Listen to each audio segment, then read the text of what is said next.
उन्हाळ्याच्या या मोसमात पाण्याविना जगणे निव्वळ अशक्यच आहे। त्यात गार पाण्याला दुसरी तोडच नाही।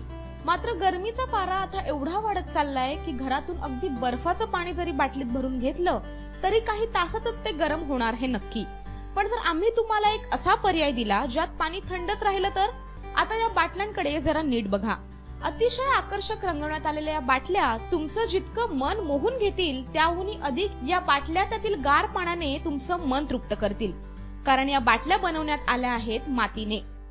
मैंने इस वक्त समर के लिए हमने गर्मी के उत्पादन के लिए हमने मिनी मटका जैसे वाटर बॉटल का ही उत्पादन किया हुआ है। ये जो वाटर बॉटल है मुझे एक इसकी कल्पना, इसका विचार, इसका बनाने का पद्धति मुझे एक ऑफिस से मिली है। वहाँ पर उनके इंटरनली कूलर के हिसाब से हर टेबल पे पानी पीने के लिए व्यवस्था होती थी, पर हमने सोचा क्यों ना हम सबको मटके में ही पानी पिलाया जाए, पर वो पॉसिबल नहीं था।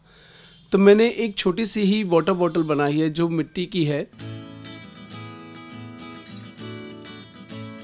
चांगल्या प्रतीच्या प्लास्टिकच्या बाटल्यांच्या दरातच या बाटल्या उपलब्ध आहेत।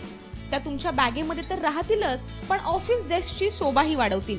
या बाटल्या टिकाऊ असून तुमच्या माठात जसे थंड पाणी राहते अगदी तसंच थंड पाणी या बाटल्यांमध्ये देखील राहते, असा दावा गालवानी यांनी केला आहे। इसके अंदर ऑक्सीजन के प्रमाण और आयरन के कंटेनर के होने की वजह से आपके शरीर के लिए भी बहुत फायदेकारक भी है और अच्छा भी ठंडा मत मिलता है। ये कैरी करने के लिए भी बहुत आसानी से आप कैरी कर सकते हैं, क्योंकि हमने मिट्टी के साथ उसके ऊपर बांध काम जैसे जूट का वर्क के लिए कार्विंग कर चुके हैं, जो आप कैरी भी कर सकते हो, ऑफिस के लिए, टेबल वेयर के लिए रख सकते भी हो, कहीं जाना है तो लेके जा सकते हो। या वर्षी सूर्यदेवतेचा मूड बघता गरमीचा पारा किती वर चढेल हे काही सांगता येणार नाही। दुपारच्या वेळी अशा बाटलीतून तुम्हाला जर थंडगार पाणी मिळालं तर तुम्ही आहा केल्याशिवाय राहणार नाही हे नक्की।